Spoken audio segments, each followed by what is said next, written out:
Hello everyone, मैं आशा करती हूँ आप सभी ठीक होंगे। मैं काजल धामी आप सभी का स्वागत करती हूँ आपके अपने चैनल पीपल टीचर में। आज की वीडियो काफ़ी खास वीडियो होने वाली है। यदि आप यहाँ पर DSSB में TGT पोस्ट की तैयारी करना चाहते हैं और साथ ही साथ आप लोग यहाँ पे कंफ्यूज हैं कि आपको जो NCERT है वो कौन से लेवल तक पढ़नी है। अब देखिए, बहुत सारे कैंडिडेट जो कि पहले से ही सिलेक्टेड हैं इस पोस्ट के लिए या फिर आप जो तैयारी कर रहे हैं उनसे आप लोगों ने सुना होगा, कई लोग बोलते हैं कि NCERT आप 10th लेवल तक पढ़िए।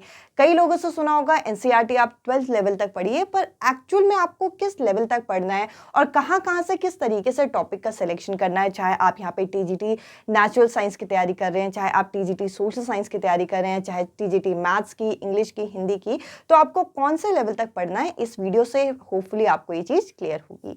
तो देखिए, अगर मैं आपसे TGT पोस्ट की बात करूँ तो TGT आपका एक इंटरमीडिएट पोस्ट होता है, यानी कि आपको बिल्कुल प्राइमरी लेवल की बुक भी नहीं पढ़नी और आपको बहुत एडवांस बुक भी नहीं पढ़नी, और आपके जो सिलेक्शन के बाद आपको जो क्लासेस मिलेंगी वो 6 to 10th क्लास की क्लासेस मिलेंगी। तो देखिए, सबसे पहले तो आप जिस पोस्ट के लिए आप तैयारी कर रहे हो उस लेवल तक की किताबें तो आपको अच्छे से पढ़नी होती है। यानी कि अगर आप TGT लेवल की तैयारी कर रहे हैं और NCERT के लिए कंफ्यूज हैं कि कौन से क्लास की NCERT को पढ़ें, तो सबसे पहले तो आपको 6 to 10th की NCERT को अच्छे से पढ़ना है।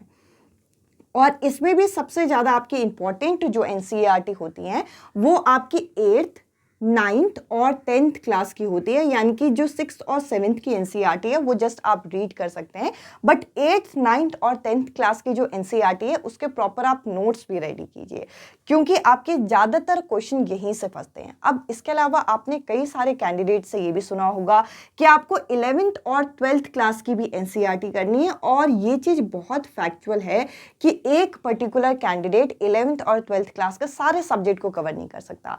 फॉर एग्जाम्पल, अगर आप साइंस के लिए प्रिपेयर कर रहे हो तो आपका जो एजुकेशनल बैकग्राउंड होता है टाइम के साथ चेंज हो जाता है, यानी कि आप या तो मेडिकल साइंस साइड के होते हैं या नॉन मेडिकल साइड के, तो आप सारे सब्जेक्ट को तो कवर नहीं कर सकते। तो 11th और 12th में से आएगा क्या, इसके अलावा 11th और 12th को कवर कैसे करें। साथ ही साथ अगर आप सोशल साइंस बैकग्राउंड से हैं तो आपने यहाँ पे कभी ना कभी कोई ना कोई पर्टिकुलर सब्जेक्ट जो है वो छोड़ दिया होगा और किसी पर्टिकुलर सब्जेक्ट से आपने अपनी ग्रेजुएशन को किया होगा। तो आपको 11th 12th में से कितना परसेंट आता है और कितना परसेंट पढ़ना है, तो देखिए, अगर वो पेपर की डिफिकल्टी लेवल पे डिपेंड करता है। अगर आप DSSB का 2022 का पेपर देखें तो वो मैक्सिमम जो क्वेश्चन आए थे क्लास 10th के आए थे। इसके अलावा 2018 का पेपर देखो तो वहां पर आपका 30 से 40% जो है पेपर आपका 11th 12th से आया था। पूरा पेपर 11th 12th से कभी नहीं आता, 30 से 40% आता है, और ये परसेंटेज रेशियो कभी फिक्स नहीं होता। यानी कि ये आपका हो भी सकता है और नहीं भी हो सकता है, वो पॉसिबिलिटी है एग्जामिनर पे जो आपका पेपर सेट कर रहा है। अब आपको यहाँ पे 11th और 12th क्लास के सबसे पहले टॉपिक्स किस तरीके से करने हैं।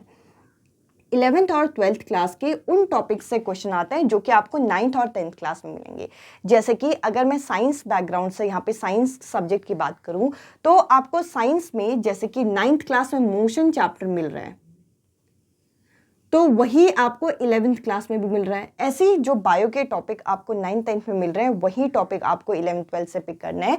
तो सबसे पहले टॉपिक्स तो हमें इस तरीके से पिक करने होते हैं, आपको इस चीज़ का ध्यान रखना है।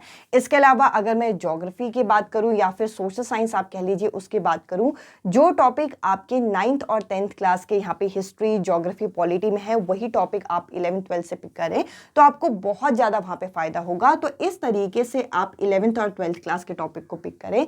इसके बाद भी आपको लगता है कि हाँ मेरे पास तो सफिशिएंट टाइम है, मैं कर सकता हूँ या कर सकती हूँ, तो आपने आगे जिस सब्जेक्ट से परस्यू किया था, जैसे कि आप केमिस्ट्री ऑनर्स से थे या फिर आपने पॉलिटिकल ऑनर्स किया है, तो वो पर्टिकुलर सब्जेक्ट आप 11th 12th क्लास से फुल कवर कर सकते हैं। बट आपके यहाँ पे पेपर में TGT पोस्ट के लिए फुल यहाँ से नहीं आता, आपका ज़्यादा कंटेंट आता है 6 to 10th में से, और 30 to 40% आपका डिफिकल्टी लेवल के अनुसार 11th 12th क्लास से भी वही टॉपिक आपके पूछे जाते हैं जो कि 9th 10th क्लास से पूछे गए हैं। बाकी इससे बढ़िया आप यहाँ पर इस चीज़ को समझने के लिए आप प्रीवियस ईयर पेपर एक बार एनालिसिस करके देख सकते हैं कि आपका किस टॉपिक से किस तरीके के क्वेश्चन पूछे जा रहे हैं। सबसे पहले आप उन टॉपिक्स को कवर कर लीजिए, फिर टाइम बचता है तो आप बाकी टॉपिक्स को भी कवर कर सकते हैं। तो इस तरीके से आपको अपनी NCERT को पढ़ना है।